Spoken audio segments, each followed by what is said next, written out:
Selamat siang, saudara-saudara saya semuanya. Sudah sempat makan?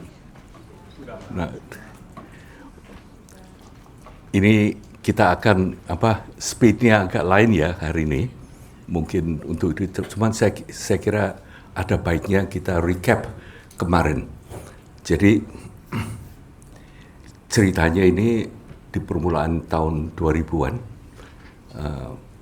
ada suatu upaya untuk mengumpulkan peninggalan-peninggalan teks-teks ajaran yang ada di Tibet, yang ada terutama di Istana Potala dan di Drepung Monastery. Dalam kumpulan-kumpulan yang dikumpulkan, terbentuk satu kumpulan yaitu tentang ajaran-ajaran dari tradisi Kadam. Kadam ini K, ini secara lisan, Dam ini Buddha dalam bahasa Tibet. Dikumpulkan, di dalam kumpulannya ini ternyata ada satu manuskrip. Manuskrip ini naskah, right? Hanya satu, yang tertulis dengan tangan, dan yang menulis adalah Lama Atisha. Tulisannya ditulis oleh Sri Dipamkara Srinyana Atisha. Nah, ini menggelitik banyak orang, tapi terutama satu orang yang memang mendalami mengenai Sri Atisha ini. Ceritanya beliau lalu melihat manuskripnya ini karena tulisan tangan juga agak lama. Akhirnya di tahun 2025, tahun ini, di bulan Juni, terjemahan beliau dicetak dalam buku. Nah, ini sangat menarik karena judulnya, tulisan dari Sri Dipamkara Srinyana ini, judulnya Bodhipatakrama yang ini, yaitu Bodhi, penggugaan, Bodhipata, jalan penggugaan, Krama, tahapan. Jadi ajaran ini menerangkan bahwa cara hidup kita ini merupakan suatu jalan penggugaan. Tiap hari kita lebih tergugah, tiap minggu kita lebih tergugah, sampai akhirnya kita mencapai potensi tertinggi, lalu penggugaan itu diberi nama yang terpisah, misalnya Abhisambodhi, atau banyak judulnya, Samyaksam Bodhi misalnya. Ini yang terakhir. Jadi jalan yang menurut buku ini ya, jalan yang kita berada sekarang ini, jalan itu artinya cara kita hidup. Cara kita hidup yang kita ini, kalau kita mengerti tentang bagaimana sebetulnya mengambil sari, mengambil manfaat, mengambil keuntungan dari kehidupan kita ini, jalan ini menuju ke penggugaan, menuju ke mencapai potensi kita tertinggi. Ini tersirat jelas sekali di Candi Borobudur misalnya. Di Candi Borobudur, ini mulai dari paling bawah, ukirannya ini runut, sutra per sutra, itu juga menunjukkan peta untuk kita untuk mengembangkan potensi kita tertinggi sebagai manusia. Ini sangat menarik apa yang ada di Borobudur, dan teks ini sama sekali tidak berlawanan, bahkan kelihatan sekali bahwa teks ini itu kemungkinan besar adalah menulis apa yang ada di Borobudur. Seperti kita ketahui, yang agak sayang ya di Borobudur ini kita tidak berhasil atau belum berhasil menemukan naskah apapun atau skrip apapun dalam bentuk tertulis. Nah, ceritanya ini naskah ditulis oleh Sri Dipamkara Srinyana yang kemarin kita bicarakan. Beliau adalah seorang biku dari India. Beliau waktu meninggalkan India berumur 32. Meninggalkan India sewaktu beliau berumur 29 tahun, beliau ditabiskan sebagai biksu penuh kemudian 2-3 tahun kemudian pastinya tidak begitu jelas, tapi yang pasti antara 2-3 tahun setelah pentahbisan beliau memutuskan untuk datang ke tanah yang namanya Suwarna Dwipa untuk belajar melanjutkan ajaran beliau. Tidak berarti beliau itu tidak mengenal Dharma, itu bukan. Beliau itu sudah belajar Tripitaka yang ada waktu itu di India. Karena di India waktu itu ada Universitas Nalanda, beliau itu juga di salah satu artikel ditulis beliau itu juga pernah bersemayam di Universitas Nalanda ini. Nggak jelas sebagai murid atau sebagai guru, karena yang ditulis beliau berada di Universitas Nalanda. Luar biasa orang ini. Dengan lebih mengerti ajaran yang ada di India waktu itu, India waktu itu mengalami zaman kemasan Buddha Dharma. Karena zaman ini ditulisnya semua risalah-risalah, semua filsafat-filsafat yang ada, bahkan pengembangan tradisi-tradisi tertentu seperti terbentuknya Madhyamaka atau terbentuknya Yogacara. Ini kemudian disolidifikasi, diklasifikasi, ditulis, ditelaah dan sebagainya menjadi matang kurang lebih di zaman ini. Dikatakan dimulai di tahun 427 kan, karena pada tahun itu ada keputusan dari raja waktu itu yang memimpin namanya Kumaragupta. Raja dari dinasti Gupta di India. Luar biasa sekali dinasti ini. Jadi Raja Kumaragupta ini tidak Buddhis. Raja Kumaragupta ini mengikuti tradisi Siwa. Tapi beliau melihat bahwa ajaran Buddha Dharma yang ada di India waktu itu perlu didukung karena akan membawa, pertamanya akan membawa benefit untuk masyarakat. Yang kedua, beliau juga melihat ini sayang sekali karena sampai saat itu Buddha Dharma ini boleh dikatakan elitist, hanya bisa dipelajari oleh para sangha atau secara terbatas mungkin para bangsawan apa-apa. Tapi yang jelas akses tidak terbuka untuk umum untuk belajar semudah sekarang ini.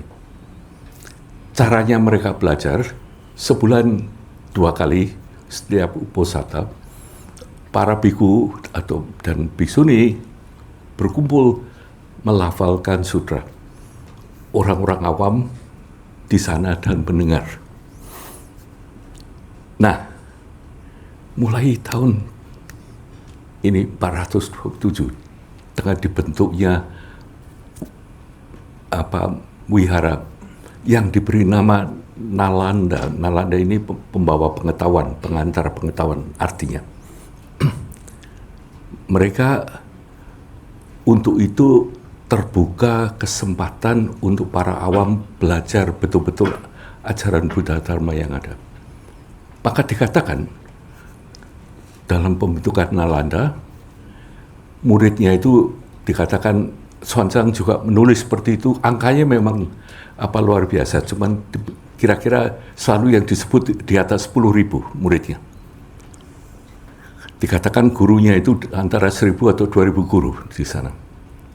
Sebetulnya luar biasa kan, tapi masih ada di India waktu itu, terutama biku-biku muda seperti yang namanya Sri Dipamkara Sri Jnana ini merasa bahwa ajaran yang ada di sini, yang di India ini cukup bagus, tapi beliau mendengar bahwa di Suwarna Dwipa diajarkan tidak cuma kumpulan-kumpulan pelatihan, tapi juga dirangkumnya ajaran-ajaran ini dan ditekankannya jurus pamungkas, jurus terakhir dari uh, dari mereka yang ingin mencari penggugahan sempurna ini, yaitu pengembangan kepedulian. Ini juga ada teknik-tekniknya, teknik sematinya, teknik cara pikirnya, dan bagaimana membudidayakan budi kita ini sehingga kita lebih in tune, lebih tajam dengan mengenai kepedulian ini. Lalu Sri Dipamkara Srijana ini datang ke Swarnadipa yang kita tahu bahwa Swarnadipa yang dimaksud ini adalah Sumatera, dan beliau datang di Muara Jambi. Di sana beliau belajar 12 tahun lamanya. Belajar dimulai dengan belajar misalnya suatu teks yang komentarinya ditulis oleh Acarya Haribhadra, namanya Abhisamaya Alamkara. Abhisamaya Alamkara ini sangat menarik karena ini adalah kumpulan atau rangkuman dari semua prasna paramita teks yang ada di waktu itu, baik yang 80.000, 25.000, yang 8.000, 25.000 kata maupun yang 100.000 kata, dan prasna paramita teks yang lain-lainnya dirangkum dan ditulis dalam kumpulan yang namanya Abhisamaya Alamkara ini. Ditulis dalam catatan bahwa pada pertama Sri Dipamkara Srijana ini datang ke Jambi, salah satu yang diajarkan ke beliau adalah menelaah Abhisamaya Alamkara ini. Nah, ini bukan sesuatu yang enteng karena tulisan dari yang guru dari Sri Dipamkara Srijana ini namanya Dharmakirti. Dharmakirti menulis ini secara lengkap, lalu Sri Dipamkara Srijana ini yang nantinya setelah beliau di Tibet, beliau diberi gelar atau diberi nama kehormatan Atisha. Atisha ini namanya artinya dari dua kata, Ati Isha. Isha ini pemimpin atau penguasa. Ati ini yang tinggi, yang lengkap. Makanya bisa diterjemahkan Ati Isha atau Atisha ini kalau dalam bahasa kita itu Prabu. Jadi gelar seorang raja. Makanya tidak salah kalau beliau disebut Atisha, cuman sebetulnya sebelum beliau ke Tibet namanya bukan Atisha. Jadi namanya, jadi jangan khawatir, jangan bingung kalau mulai disebut nama Atisha dari permulaan, right? Nah, intinya setelah 12 tahun beliau pulang.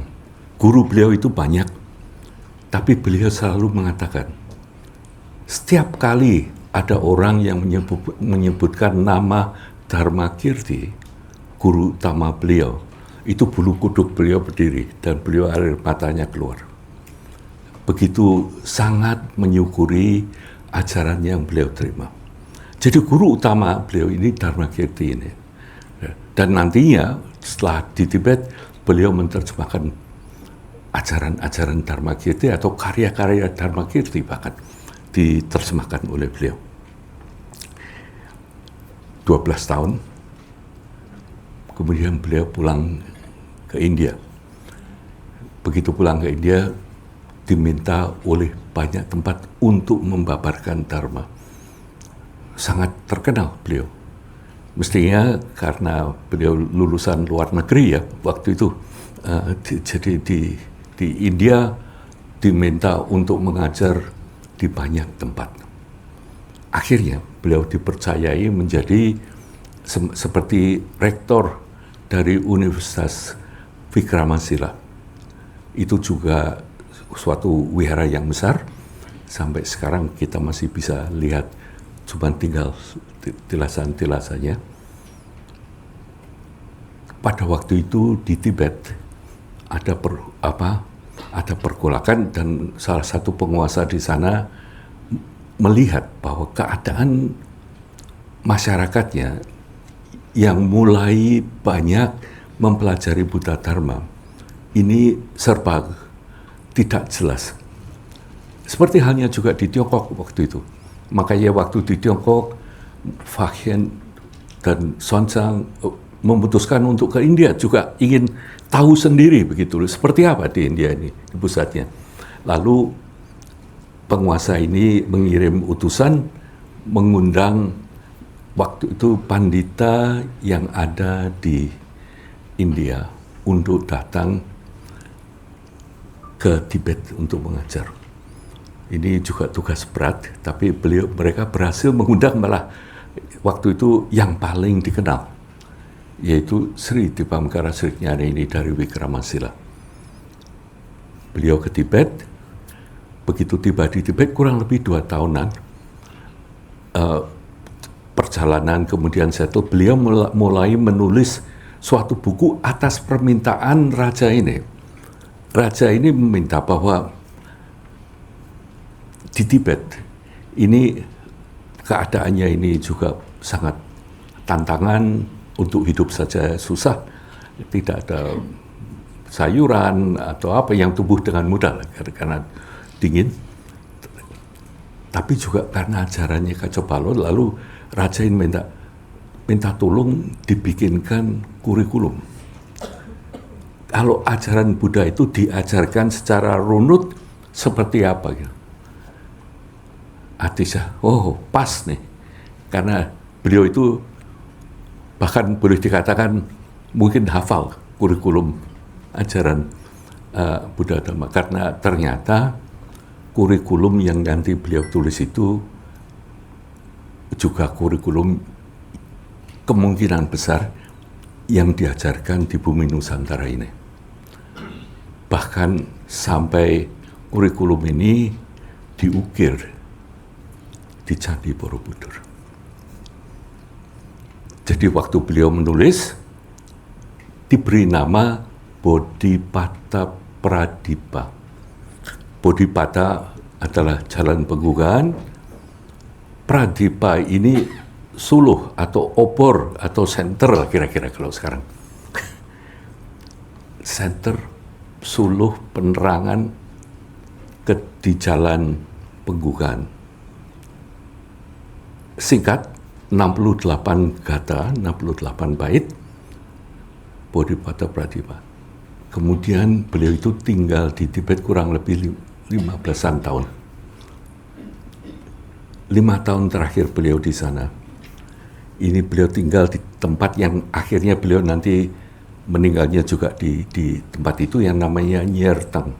Nyertang ini di sebelah selatan Lhasa. Kalau kita ke Lhasa ya, dari Chengdu mesti lewat sana kalau kita drive. Nah, apa yang menarik kalau ke Nyertang ini, caca yang dibikin di sana itu bentuknya seperti Borobudur, seperti apa, tumpeng bentuknya dengan ada seperti itu. Akhirnya nantinya beliau meninggal di sana. Tapi seketika beliau sudah settle di Nyertang, diminta oleh murid utama beliau yang namanya Drom atau Drom Tom, lalu ditambah Pai ini sebagai sebutan di Tibet. Jadi sering karena beliau juga dikenal sebagai Lama Drom. Yang utama ini luar biasa sekali, upasaka. Beliau adalah perumah tangga, bukan biku. Beliau minta, karena beliau ngikutin gurunya, Dipamkara Srinyana ini selama 10 tahun lebih. Beliau tahu sebetulnya apa yang diajarkan. Lalu beliau minta, tolong sekarang mumpung kita sudah settle di sini, apakah bisa diajarkan yang benar-benar akan bisa membawa manfaat buat kita-kita. Atas permintaan itu, beliau mengajarkan a series, mengulang ajaran, bukan mengulang ya, sekali lagi memaparkan sesuai dengan kurikulum yang ada, tapi sekali ini Dipam Karasiryana betul-betul menulis tidak perlu tidak perlu takut atau perlu disesuaikan dengan sponsornya waktu itu. Misalnya dari tempat ke tempat waktu beliau mengajar di Tibet, yang terakhir ini benar-benar beliau mengajarkan. Ajarannya luar biasa sekali. 181 kata, yang tadinya cuma 68, yang ini 181 kata. Nah, ajaran ini yang ditulis ini yang ditemukan di waktu pemerintah Tiongkok memberi dana untuk mengumpulkan ajaran yang disebut Collected Works of the Kadam Masters. Nah, ini diterjemahkan dan kita sudah menghubungi dari penerbit dan kita sudah diberi izin bahwa kita akan bisa menerjemahkannya buku ini ke dalam bahasa Indonesia. Nanti dengan bantuan kalian mesti bisa. Ini baru saja beberapa minggu yang lalu. Mungkin sangat senangnya kita juga tahu, makanya yang dipilih ke Medan untuk pertama membabarkan ini. Mungkin Pak Edi dengan segala upayanya, jadi sini ada karmanya luar biasa. Tapi memang menarik. Ternyata ajaran Borobudur, ajaran ini sekarang ada kan dibandingkan, cocok sekali, persis sekali, urutannya sama sekali. Dan yang diajarkan, bagaimana caranya memanfaatkan hidup. Ajaran ini, Lama Atisa ini menulis, salah satu tulisan beliau yang dikatakan, semua ajaran Buddha atau ajaran ini, itu harus kita terima sebagai instruksi pribadi. Beliau tulis ini, itu namanya ada 4, cuman ini teorinya saya harus mengejar ketinggalan kemarin kan, makanya harus agak cepat. Tapi ini kelihatannya paling nanti kita jam 11 boleh kok sampai di sini. Oke. Saya pikir karena banyak wajah-wajah baru juga, saya terang. Jadi Lama Atisa ini menulis ada 4 hal. Dia bilang, ini beliau sebut bujur sangkar yang mendasari semua pengertian tentang ajaran Buddha. Pertamanya, semua ajaran Buddha tidak ada pertentangan di dalamnya karena semua bertujuan yang sama. Saya ulangi ya. Jadi Lama Atisa menulis, dengan melihat segalanya beliau sudah pelajari, ternyata semua ajaran Buddha ini tidak ada yang bertentangan. Kelihatannya lain, tapi tujuannya pasti sama akhir-akhirnya. Berarti semua tradisi, semua kebiasaan, semua saya kok nggak setuju ya kalau dikatakan ada mazhab ini, kok bukan seperti itu.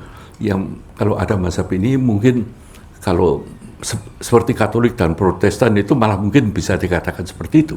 Tapi kalau di Buddha Dhamma saya kira kok cuma beda tradisi dan berbeda penekanan sebetulnya. Di mana? Nah, ini oleh Sri Dipamkara dinyatakan tidak ada satupun ajaran Buddha sebetulnya yang bertentangan. Semuanya itu nanti menuju ke sama. Tapi jelas lain. Ya. Yang kedua itu beliau mengatakan bahwa semua ajaran ini harus kita terima sebagai instruksi pribadi. Jadi misalnya di sini ada 50-an orang. Kalau yang nangkap 50 orang ini beda-beda, it's okay. Tidak harus dicocok-cocokkan, toh nanti nggak ada tes. Ya, akhir malam ini. Jadi ini penting sekali untuk kita ingat. ternyata ajaran Buddha ini semakin kita lihat, semakin jelas bahwa tujuannya adalah untuk kehidupan kita sekarang ini. Ini lucu ya. Maksudnya lebih spesifik adalah bagaimana memanfaatkan hidup ini.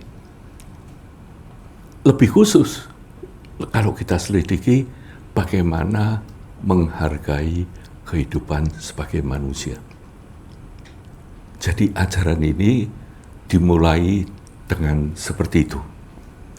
Kemarin kita sudah mulai membicarakan hal ini, jadi nanti hari ini kita akan mulai membicarakan di mana kita kemarin berhenti, tapi saya akan juga menambahkan kemarin itu kita membicarakan beberapa hal yang mungkin ada gunanya untuk kita ingat. Jadi pertamanya, ajaran Buddha ini adalah instruksi pribadi, dan itu untuk memanfaatkan di Borobudur itu juga seperti itu. Jadi piwulangnya ini supaya bukan aturan, tapi diterangkan. Ini kalau begini, ini nanti hasilnya seperti itu. Ini kalau kamu caranya seperti itu, ini nanti hasilnya seperti ini. Nah, artinya apa sih? Artinya sama sekali dalam ajaran Buddha Dharma ini tidak ada dogma. Kita tidak dituntut untuk percaya ini atau percaya itu, nggak ada. Semuanya itu tergantung dari kita sendiri. Kemarin yang kita pelajari bahwa banyak sekali dan keluar biasaan Buddha Dharma ini, kebiasaan mereka, para guru-guru ini meneruskan dari ajaran dari Sang Buddha, itu merangkum, kemudian membuat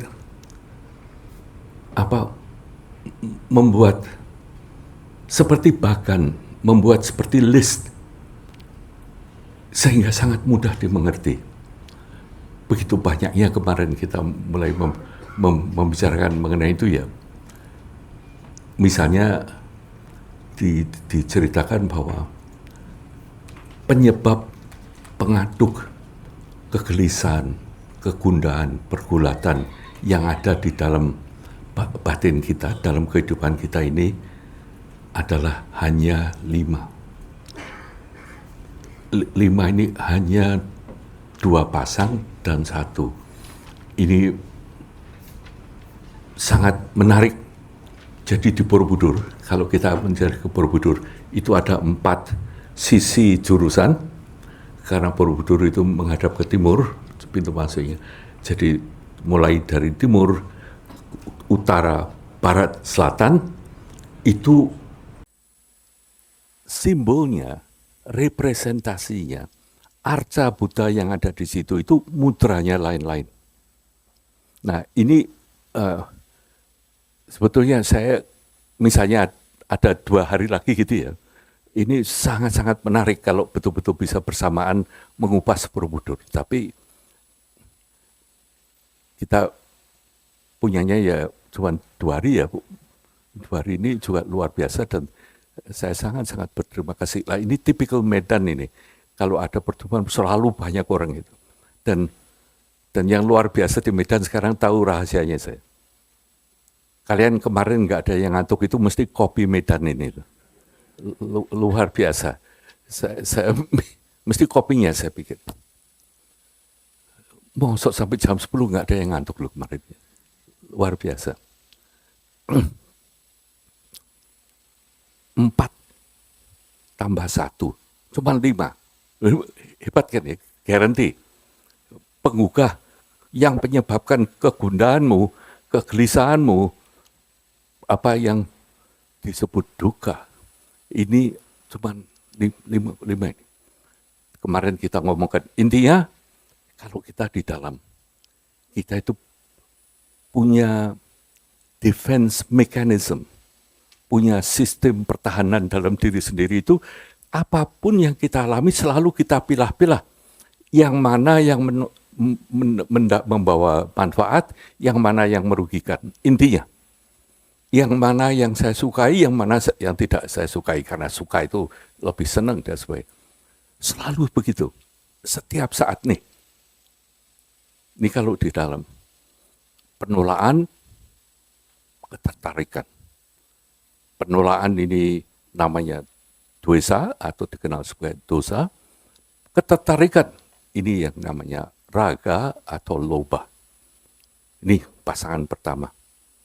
Tapi cara kita hidup di masyarakat di luar ini ternyata juga hanya dua. Ternyata kita ini boleh dikatakan sangat tidak imajinatif. Karena apapun yang kita inginkan itu selalu karena kita bandingkan dengan yang lain, lalu kita ingin seperti itu. Sedikit banyak. Jarang sekali keluar keinginan, misalnya ya, yang tidak sesuai dengan orang-orang lain.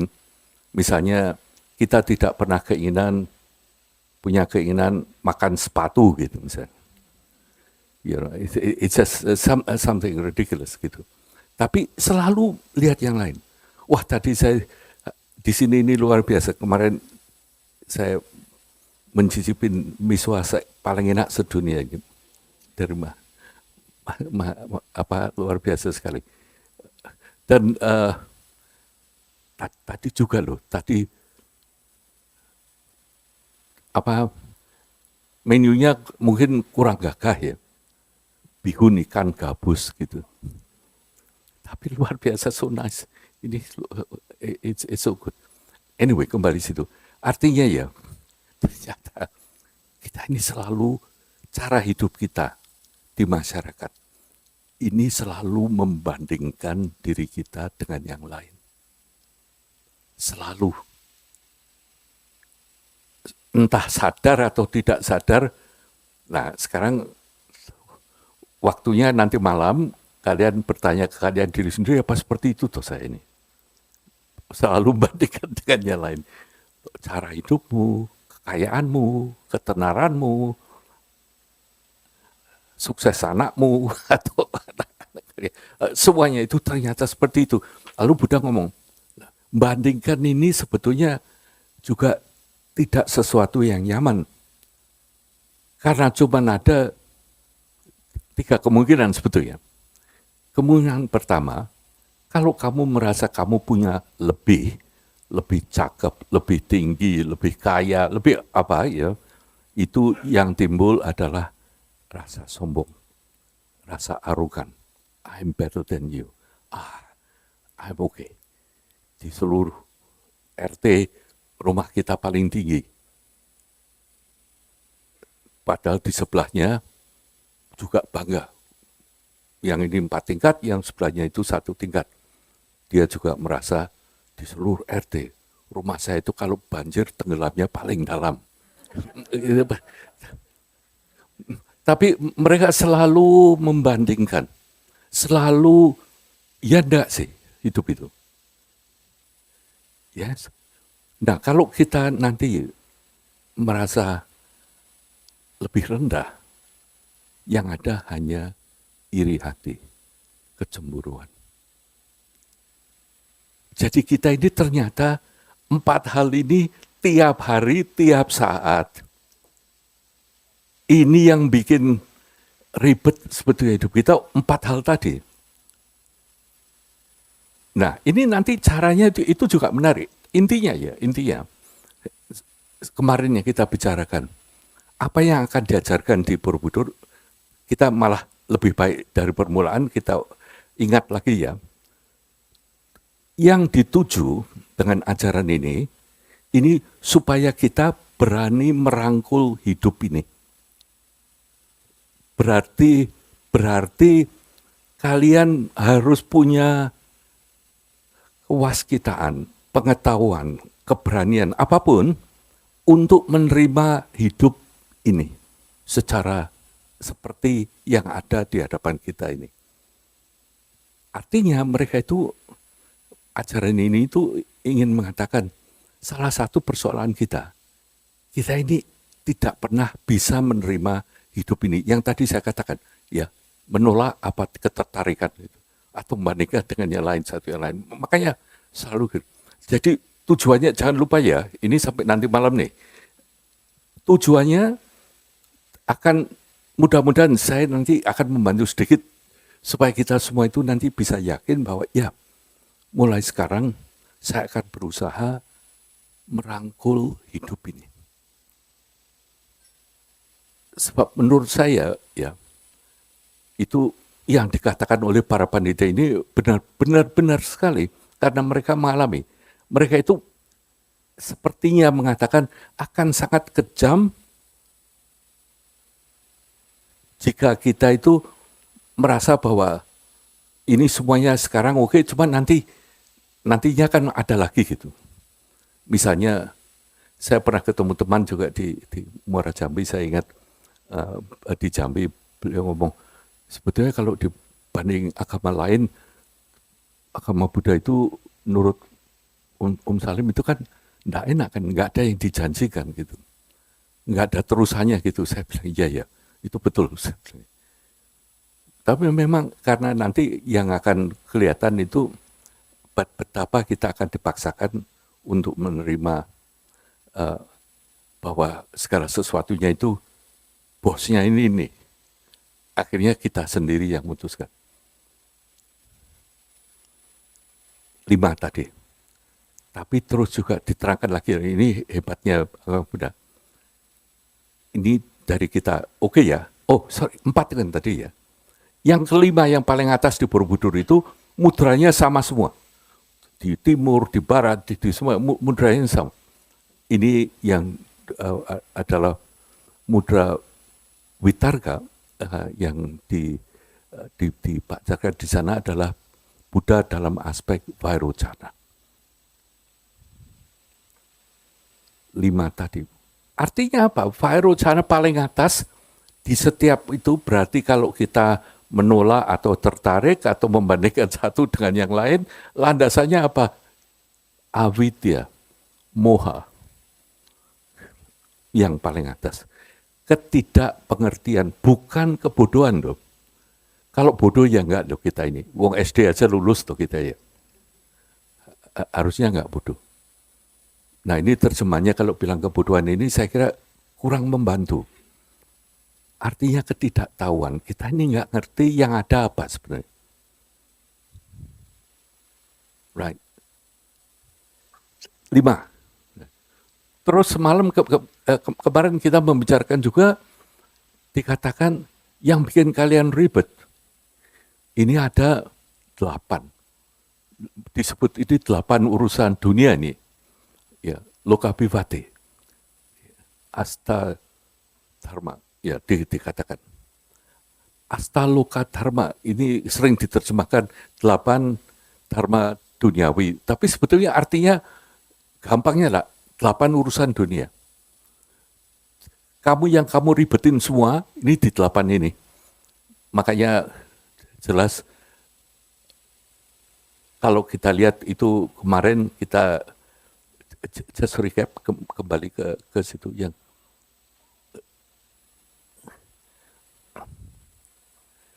yaitu kita ini pada dasarnya jadi 4 pasang juga nih. Kita ini nggak pengen rugi, kita pengennya dapat, nggak pengen kehilangan. Yang kedua, pasangan kedua, kita ini milih senang daripada nggak senang. Ini semuanya biasa gitu. Tapi luar biasanya, ternyata hanya 8 yang bikin ribet hidup ini. Kita pikir kan kehidupan ini kan variasinya jutaan ya. Tapi sekarang disimpulkan ternyata nggak keluar dari 8 ini. Terus yang ketiga, ya tentunya kita nggak senang kalau dicela, paling senang kalau kita dipuji.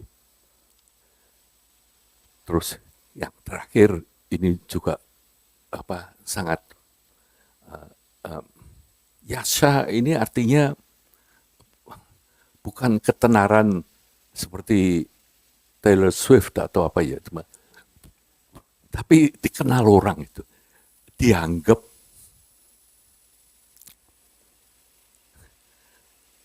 Di sini Buddha juga menunjukkan betapa menyakitkan hati kalau kita ini merasa tidak dianggap, tidak diperhatikan.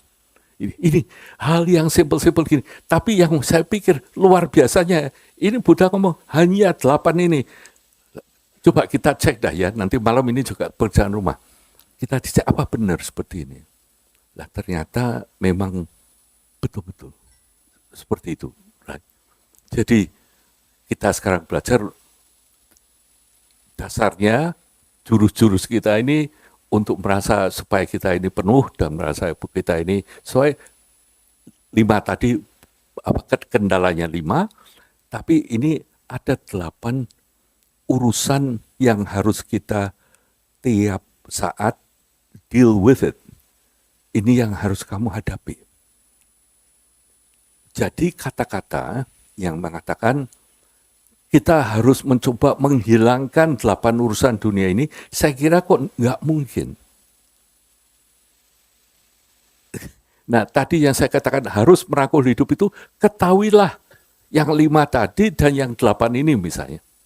Semakin kita mengetahui yang 5 dan yang 8, paling tidak kita sudah ngerti. Oh, ini saya yang 8 ini saya yang keempat.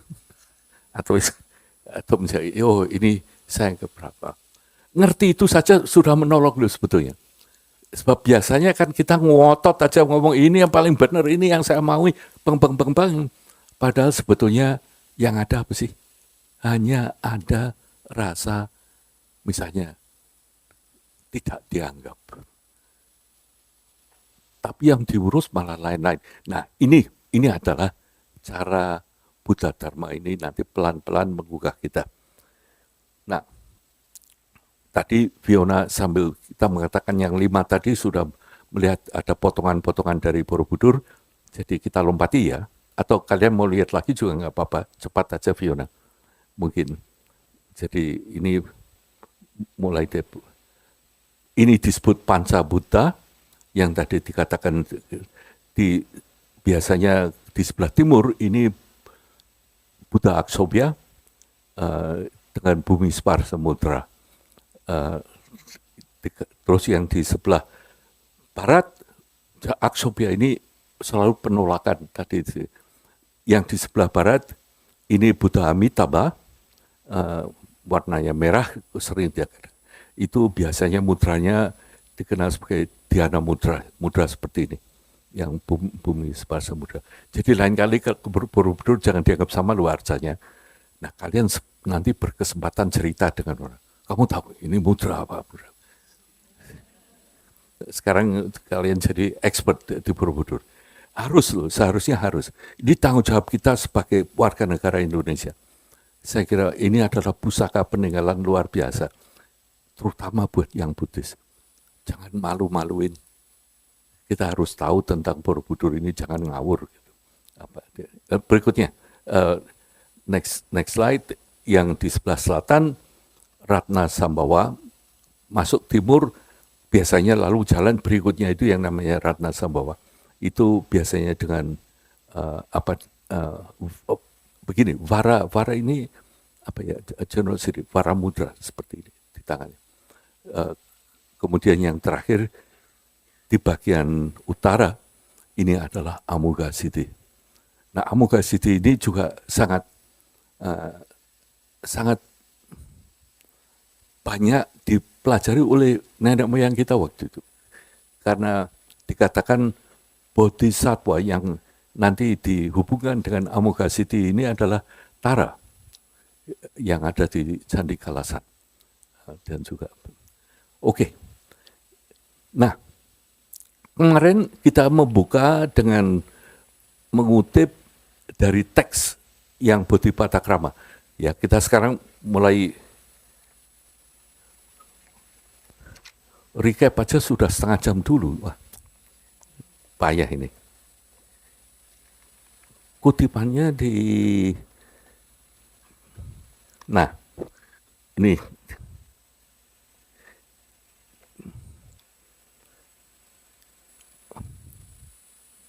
ini nggak ada nomornya, Vio, tapi nggak apa-apa ya, saya ulangi di sini. Jadi, Bodhi Patakrama ini dimulai dengan sujud kepada semua Buddha dan Bodhisattva. Terus kata pertama, ini tulisannya, saya bersujud kepada pengandalan tertinggi, para guru dan Triratna. Kedua, saya akan menjelaskan tentang pencapaian-pencapaian dalam tahapan jalan pengungkapan.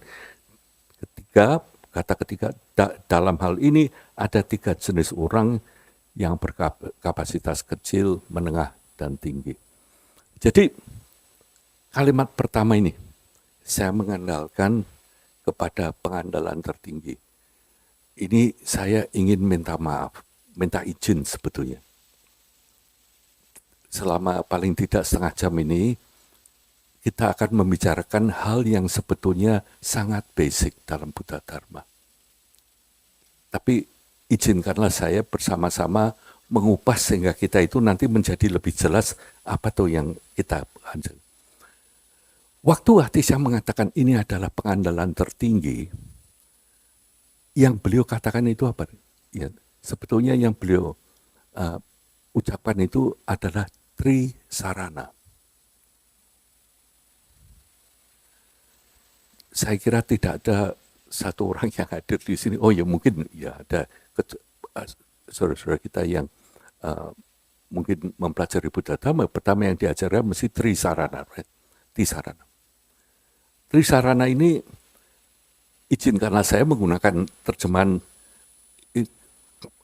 Vio ke slide yang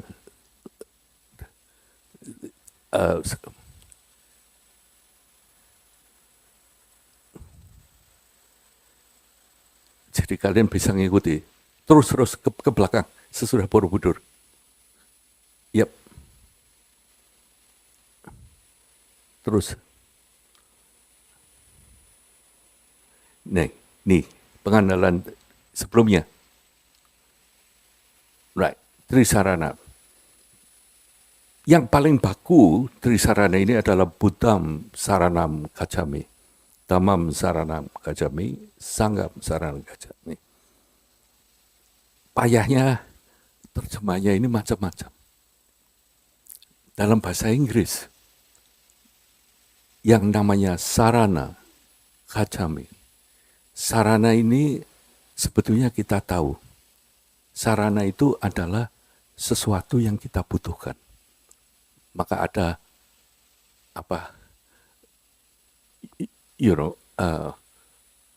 sarana pembangunan gitu untuk apa? Kita sebetulnya kata ini nggak asing. Tapi sebetulnya atau sesuatu yang kita andalkan.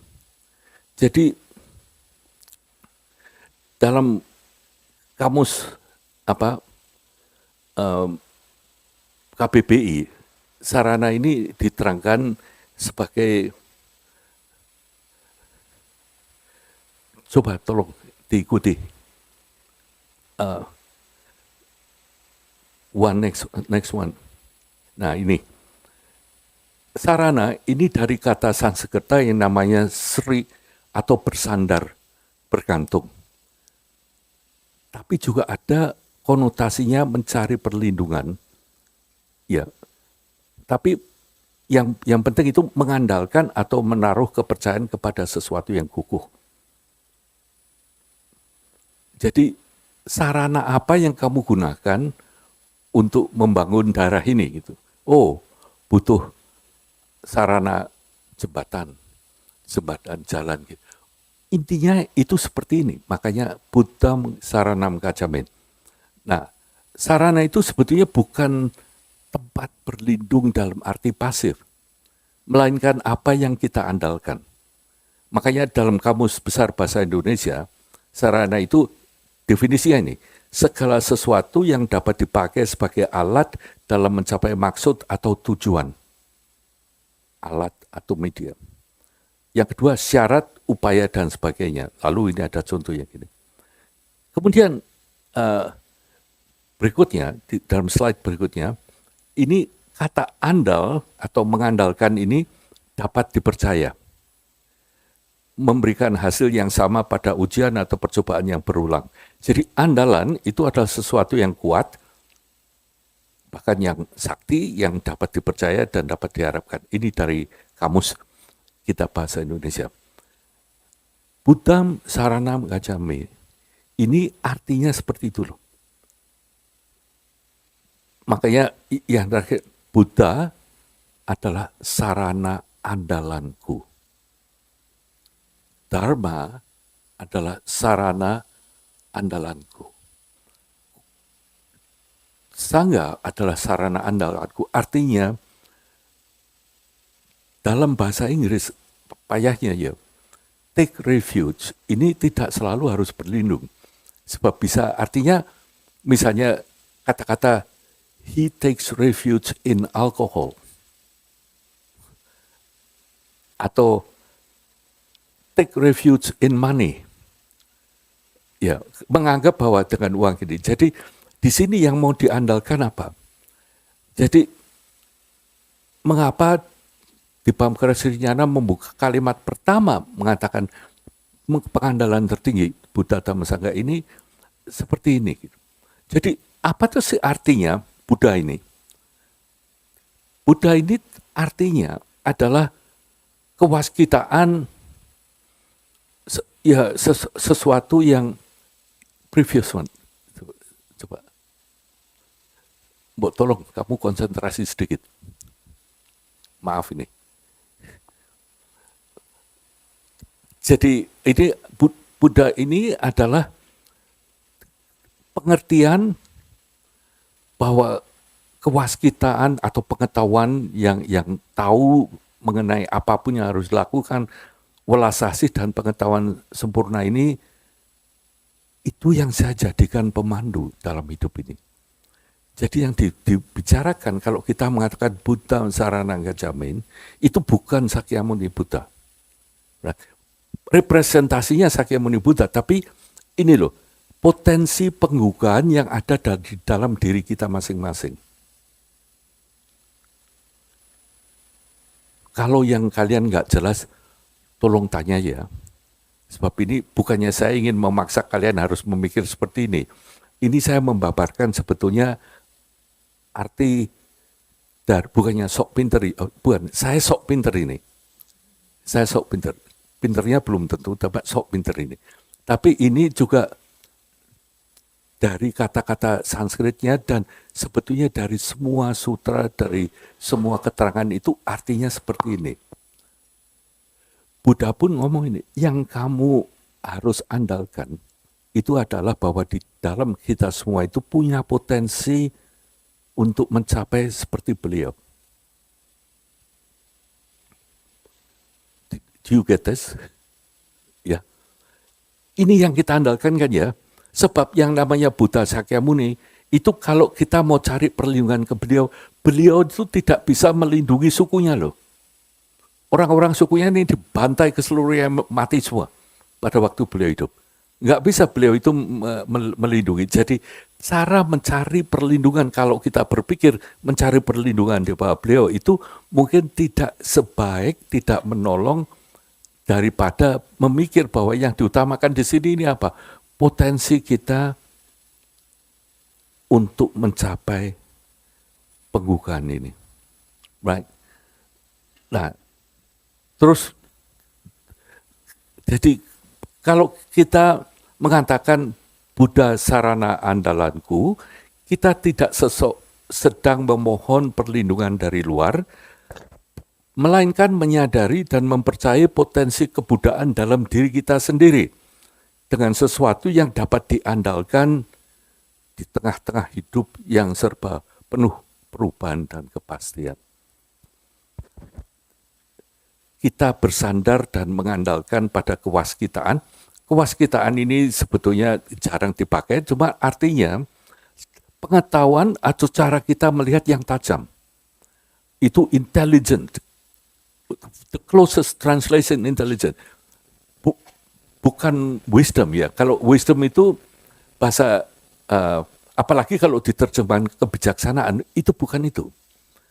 Yang namanya prajna, yang nanti itu kita andalkan ya, atau nyana, namanya pengetahuan itu sendiri. Nyana, kata bahasa Sanskerta, ini kemudian nanti develop, kemudian menjadi gnosis, right? Pakai G, lalu menjadi bahasa Inggris kno, pakai K, to know, ya. Jadi yang namanya nya, ini betul pengetahuan. Jadi yang nanti yang kita andalkan ini adalah kewaskitaan, sebab Buddha itu artinya mencapai potensi kita tertinggi, itu kita akan tahu semuanya, sarwajnya dan semua. Dan mudah-mudahan nanti kita sampai di situ ya, lebih detail. Dan Buddha itu mempunyai sifat welas asih yang perfect. Dan kebahagiaan sejati. Pengetahuan sempurna yang tergugah bukan pada sosok atau kekuatan eksternal. Izinkan saya untuk memberi sebab untuk menerangkan Bodhipadakrama ini, saya kira penting untuk kita rasakan ini, bahwa yang kita andalkan itu adalah potensi yang kita miliki sekarang. Yang nantinya kalau kita berkembang, jangan bilang sekarang kamu Buddha, bukan. Tapi kamu punya potensi untuk mencapai kebuddhaan. Ini yang kamu andalkan. Seperti halnya seorang dokter, ini mengandalkan pengetahuannya tentang kedokteran untuk menjadi seorang dokter. Itu kan yang diandalkan. Bukan hanya karena gelarnya. Ya. Nah nanti ini diberi gelar. Oke, next. Yang namanya Dharma Sarana Gacchami ini sebetulnya yang paling penting. Yaitu Dharma. Ini dalam sebetulnya ada 11 arti Dharma dalam bahasa Sanskerta. Tapi artinya yang ada, yang dialami, kebenaran, atau hukum yang menuntun, atau realitas sebagaimana adanya. Di India sampai sekarang, Departemen Hukum ini Departemen Dharma. Jadi Dharma ini artinya salah satunya tentunya lalu menjadi ajaran Buddha. Jadi kita mengandalkan Dharma sebagai jalan dan penghayatan dan realisasi. Pengetahuan kita yang kita pahami dan hayati bukan hanya ajaran tertulis atau sekedar kumpulan pengertian, tapi yang sudah mendarah daging sebagai penghayatan kita. Izinkan saya untuk menerangkan sedikit. Dalam kehidupan kalian sehari-hari, itu yang kalian andalkan sebetulnya Dharma ini loh. Apa yang kamu tahu, mulai dari 2 tambah 2 sama dengan 4, dan juga kemampuan kita untuk menganalisa, kemampuan kita untuk mengambil keputusan. Ini yang disebut Dharma. Tapi khususnya di sini yang ditekankan adalah nantinya yang kamu pertamanya Buddha tadi, right? Buddha adalah potensi yang kita miliki, kita harus yakin dulu. Maka di dalam Buddha Dharma itu katanya bukan percaya, tapi menggunakan kata sraddha. Sraddha ini yakin. Yakin karena kamu tahu bahwa itu bisa gitu, right? Jadi pertamanya kamu punya potensi untuk mencapai, terus yang kamu andalkan juga itu yang ada di dalam sini. Nah, ini bedanya di sini. Misalnya ya, ini misalnya kita punya PhD di Buddhist study gitu. Kalian hafal Nagarjuna Ratnawali gitu misalnya. Gunanya apa untuk hidup? Enggak ada kan hafalan itu. Hanya untuk cari kerjaan kali. Atau untuk meyakinkan betapa pandainya kamu karena kamu bisa mengalami itu. Tapi kalau kamu pelajari Ratnawali, kamu bisa belajar dari situ. Kemudian apa yang diajarkan dalam situ itu kamu endapkan. cara menghargai orang, cara begini. Ini loh yang bisa dikerjakan. Ini yang bisa kamu gunakan. Belajar Buddha Dharma kan begitu juga kan. Bukan yang kalian hafalkan. Tapi apapun yang bisa kalian serap dari hafalan itu, yang sudah menjadi mendarah daging dari kamu, jadi hidupmu ini Dharma. Ini loh tujuannya. Mungkin nggak sih seperti itu? Sangat mungkin. Sebab kita itu menjalankan seperti itu. Yang kita andalkan hidup ini loh. Untuk bisa 2 tambah 2 sama dengan 4 itu kita mengandalkan pengetahuan. Bukan hafalan. Apalagi 3 kali 7, 21. Ini cucu saya itu 3 kali 7 ini sukar sekali ingatnya. Akhirnya setelah berapa puluh kali, dan juga dijanjikan makan pizza dan sebagainya, akhirnya hafal dia. Kira-kira yang diandalkan dia itu hafalnya 3 kali 7 sama 21 atau pengetahuannya? Pengetahuannya kan? Jadi ternyata dalam hidup kita jangan terkecoh. Jangan anggap kalau kamu udah ngerti, kamu sudah aktif, di wihara, sudah begitu, kamu ngerti Dharma. Belum tentu. Belum tentu. Tapi tanpa kamu aktif, tanpa kamu bantu, kesempatannya nggak akan ada kan. Nah, makanya kamu belajar dari sana, tapi yang kamu pelajari diendapkan. Ini yang dijadikan pegangan gitu loh. Ini loh maksudnya Dharma, saranam kacame. Bukan tumpukan-tumpukan dulu. Ya mungkin sampai sekarang masih ada ya. Kita kalau belabar di Janamangala gitu.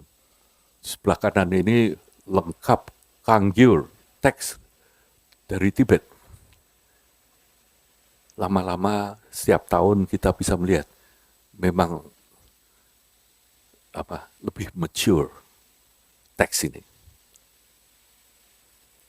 Karena debunya lebih tebal. Nggak pernah ada yang baca. Ternyata itu hanya simbol mengingatkan kita, ini loh yang kamu harus pelajari guys. Lah, kalau kamu menggantungkan itu, iya tapi ya memang benar. Banyak juga masyarakat yang sutra ini itu manjurnya luar biasa, lalu ditaruhkan di altar. Bukan, sutra itu ada di altar untuk mengingatkan kita. Nih, ini loh nanti yang harus kita jagakan. Ini makanya simbol sutra yang ada di sana itu ini justru ajaran seperti apapun termasuk hari ini. Nanti kalian akan dibagikan oleh panitia buku ini, right? Jadi jangan khawatir, nggak usah nulis di sana. You'll get this, every single slides, right? Tapi ini juga yang dikhawatirkan itu apa? Cuma pulang pamerkan ke tetangga kan? Ini saya barusan ikut ini, bla bla bla bla. Ada orang yang ngomong ini bagus kan dia kelihatannya gitu kan? Apalagi di belakangnya nanti ada ngomong sunyata. Kamu mau tahu sunyata? Ini loh ada di sini gitu. Gitu. Nggak ada gunanya. Nggak ada gunanya. Nanti kalau pulang dibaca lagi. Dibaca lagi. Misalnya dapat 1-2 pun jurus untuk gini. Ini loh yang kamu gunakan. Saya kepingin nekatkan ini. Did you get that? Yes. Nangkap kan ya, namanya Dharma ya. Nah, ini mungkin ya agak lain dengan pengertian kita sebelumnya, nggak apa-apa. Yang namanya Sangha. Sangha ini seperti kita ini. Komunitas yang saling mendukung. Dan di Medan ini yang menyenangkan kan begitu banyak komunitas Buddhis kan. Ada Tibetan yang dari Perancis, yang dari so many different things. It's a nice thing. Tapi kalau itu hanya untuk seperti perkumpulan atau hanya untuk mengadakan event-event, itu juga tidak banyak gunanya. Sebab akhir-akhirnya hanya saingan gitu kan. Atau menang-menangan gitu. Wong yang dari yang namanya Tibet Tradition aja itu, saya kalau membaca iklannya juga kadang-kadang agak namanya ya, bahasa Jawanya itu ngegiri sih gitu, agak bikin merasa tidak nyaman. Datanglah di sini 4 abiseka 200.000, yang lain 6 abiseka gitu. Dengan abiseka ini pikirnya begitu. Saya tahu tujuannya baik, tidak pernah mempertanyakan tujuannya. Tapi mungkin kalau tidak dimengerti, itu tidak banyak gunanya. Makanya saya kira kok di Medan ini mungkin yang paling banyak loh komunitas-komunitas seperti itu. Makanya ada bisa hal-hal bisa seperti ini karena karma yang terbentuk itu kan banyak sekali kan. Nah ini makanya kalian itu juga harus bersyukur juga ada di sini. Tapi maksud saya sangga ini adalah ya komunitas itu yang saling mendukung. Makanya dikatakan kelompok atau komunitas memang didefinisikan baik para Arya yang telah menjadi nirwana, para munasik maupun perumah tangga, sesama praktisi yang menapai jalan yang sama. Artinya seperti itu. Kita mengandalkan sangga sebagai cermin dan penopang perjalanan batin. Tempat kita belajar, berbagi, dan menumbuhkan tekad menuju penggugan. Asal komunitas kita punya syaratnya seperti ini dan syarat seperti ini, sangga ini akan sangat berguna. Bahkan bukan cuma akan sangat berguna, bahkan justru ini dibutuhkan. Jadi sekarang kalau kalian bilang Buddha, Sarana, Kacamin, kamu tahu, right? Makanya kadang-kadang seperti tadi, baru tahu saya Guru, sekarang kalau kamu menyapa itu tidak cuma hanya namo budaya gitu, tapi lengkap pakai tasi delek segala macam, baru tahu saya. Nggak perlu sebetulnya.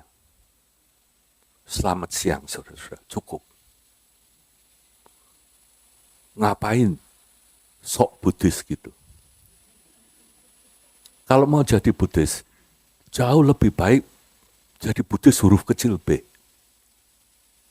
Nggak perlu pakai huruf besar B. Nanti butuh perlengkapan supaya kelihatan jadi Buddhis.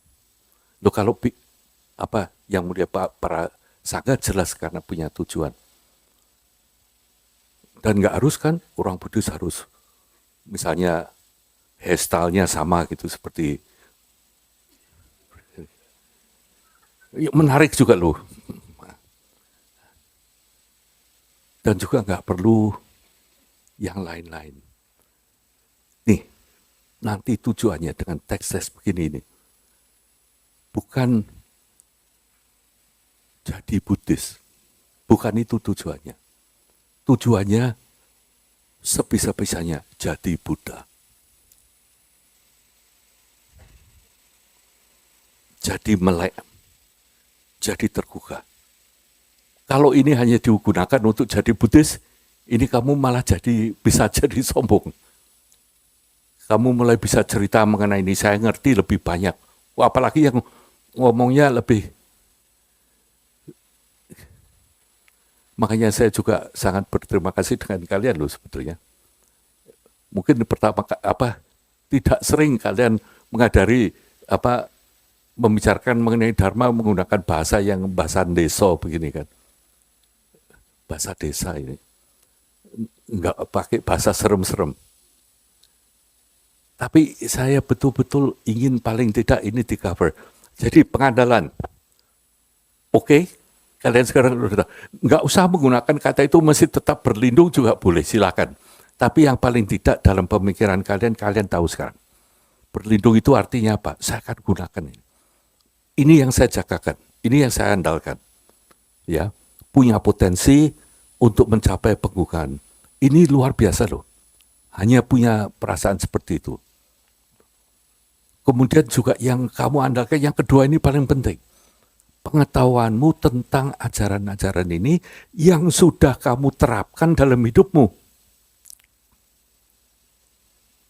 seperti Vinaya segala macam itu dibuat untuk menopang ini. Kalau Vinaya itu karena sudah janjian loh ini ya. Kalau kamu nggak gini, ini artinya ngelanggar gitu kan. Lah untuk ngelanggar ada begininya.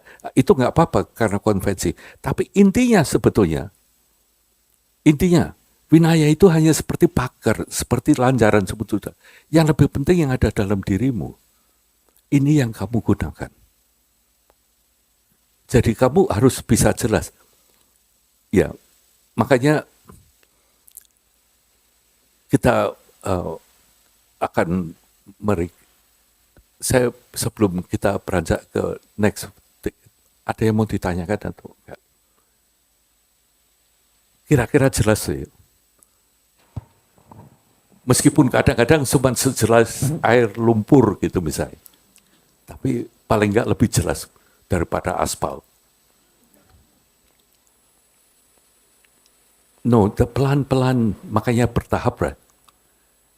Kita coba ganti di hati gitu bahwa kita yang diandalkan Buddha, Dharma, Sangha, kita sekarang lebih aktif.